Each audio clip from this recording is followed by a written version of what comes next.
Coming up, big power on a Shortline railroad. We're headed down to South Georgia to check out the Cater Parrot RailNet. Sure, they haul freight, but they've also got a train you can ride. From historic passenger cars to getting the VIP treatment in a caboose. We've got a front row seat, so come along for the ride.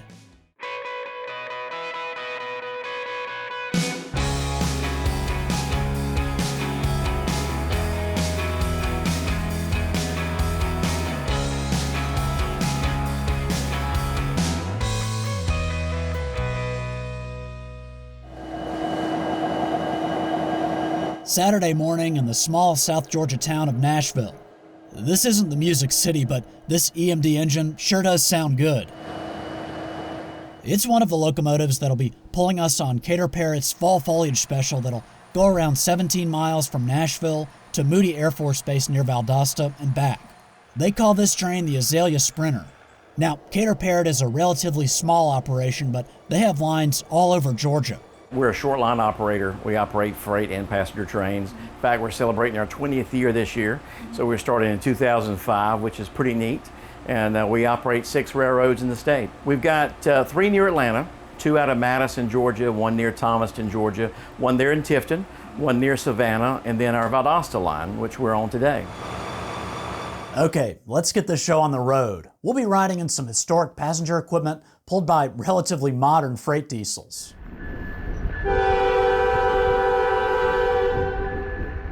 In the consist today, an old bay window caboose, a coach car, a club car, this diner, and a baggage car which houses a generator to provide electricity to the train.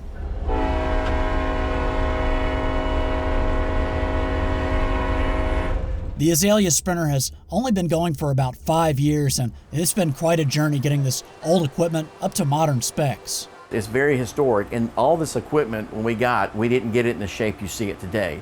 We've all kind of had to tweak it and work on it. You know, in fact, this car we're in right now is a former New York Central dining car that then went to Amtrak. We got it at an auction, and you know, when we redid the car with African mahogany, all the lights, the stainless steel, the new tables, you know, the seat cushions, the kitchen. I mean, we basically had to restore this car from top to bottom.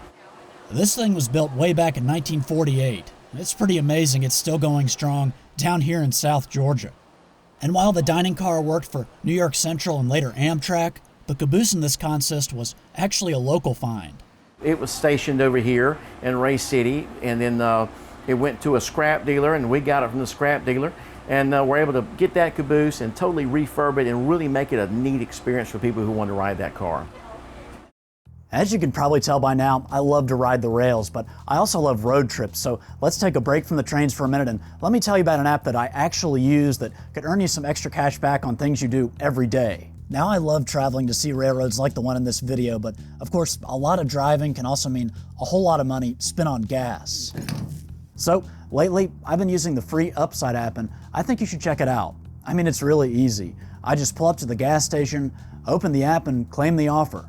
The one thing that really surprised me about the Upside app was how many gas stations are available on it. I mean, you won't be driving all around town looking for somewhere to get your gas, so I'll bet the Upside app could fit into your life. Oh, and there may even be cashback opportunities at the grocery store or your favorite restaurant. Upside has given back $1 billion to its users, so find out how much you could earn, download the free Upside app, and use promo code LOCOMOTIVE to get an extra 25 cents back for every gallon on your first tank of gas. That's an extra 25 cents back for every gallon on your first tank of gas using promo code LOCOMOTIVE. All right, let's get back to the video.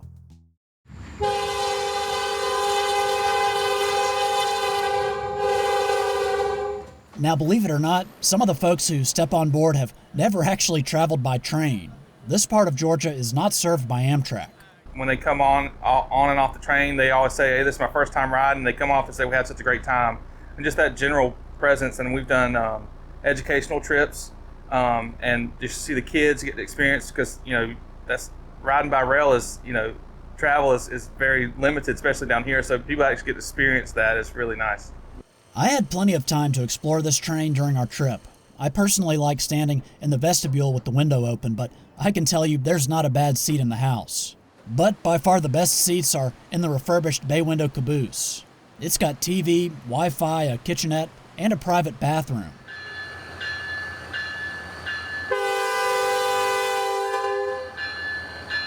Okay, you've seen the rolling stock, but what about the locomotives?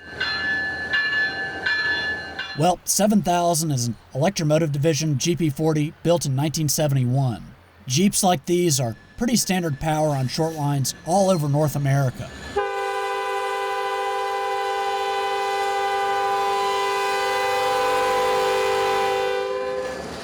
But a big 21st century diesel like this is something you'll mostly only see on big Class 1 railroads.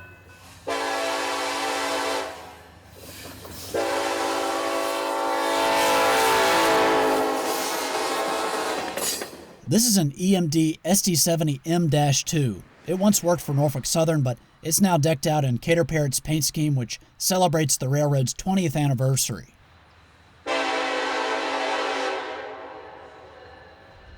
Today, we're traveling along a right-of-way that was once part of the Georgia and Florida Railroad.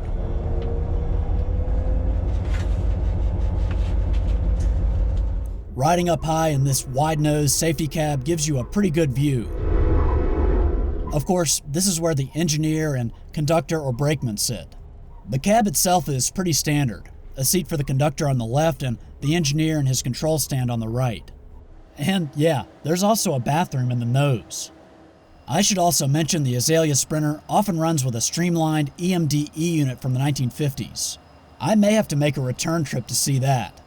So you may be wondering why they have locomotives on the front and the back. Well, that actually makes it easier for the train to make its return trip. The crew simply changes ends.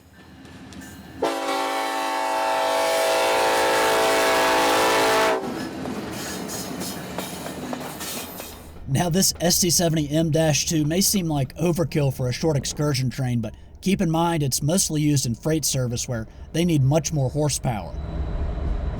At this point, we've gotten a good look at Cater Parrott's excursion train, but of course the main part of their business involves hauling freight and serving customers. They're what's known as a short line, but what does that mean and why are they so important? Shortline railroads come in all kinds of shapes and sizes. It's kind of unique. But I can give you our perspective. So our perspective is a lot of times bigger railroads will say, you know what, we're not making as much profit as we wanted to, so they'll start trimming these main lines and making smaller branch lines out of it. And then, through the years and through the decades, they kind of become short lines. So every one of our short lines, we've kind of taken, they've all needed a little bit of TLC in one way or the other, but we've been able to kind of come in and wrap our arms around them and really give the customers a lot of love. And so, our success, or where we find success, is where we're able to keep jobs in these rural areas. A lot of our railroads serve rural communities. Not all short lines serve rural communities, but ours do. And when we know that we kept an industry there which keeps the tax base and the jobs and the folks there, that means the world to us. That means we're doing something right. In past videos, I've shown you two of Cater Parrott's other divisions. In addition to servicing online customers, one of the ways the railroad makes money is by storing freight cars and even locomotives, like I showed you in this video taken in Thomaston, Georgia. I've also made a video about Cater Parrott's Madison division where one of their customers is a Georgia Pacific plant that makes plywood. And that means lots of loads of wood chips.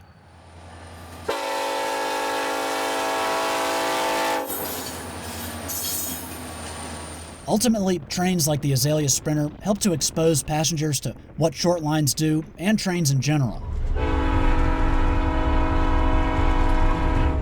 Whether you're riding up front in the cab or behind the locomotive as a passenger, being on a train gives you a chance to see the countryside, farmland, and people's backyards. You really get to see how other folks live and the sights and sounds you won't see from the road. Not to mention, passengers get to take it easy and unplug for a few hours. Hopefully their experience is, hey, we got away from the world for 2 hours or 6 hours, depending on which excursion they take, and they could leave their worries behind and just kind of have a nice, fun family trip where they're riding down the rails, looking at some scenery. It's South Georgia, so we don't have big mountains and big rivers and lakes, but we have a lot of farmland, we have a lot of good people, and it's all about the experience on board. We really try to focus about the inside experience, having a clean train, a nice staff, where you really feel catered to. So for us, we want them to leave this train feeling like, wow, we got away from our problems for a little while and had a nice family outing. There are several different rides and routes you can take on the Azalea Sprinter, including a dinner train. If you're in South Georgia or maybe just passing through on your way to Florida, I definitely recommend checking this train out. You can learn more at azaleasprinter.com. And while I'd highly recommend riding the train, it's also pretty easy to safely chase it and get photos and videos. Much of the route you just saw parallels US 129 and the train runs at a leisurely pace. A big thanks to the folks at Cater Parrot for having me on this trip. Anyway, that's it for now. I'd encourage you to subscribe to the channel if you haven't already, and as always, thanks for watching, and I'll see you next time.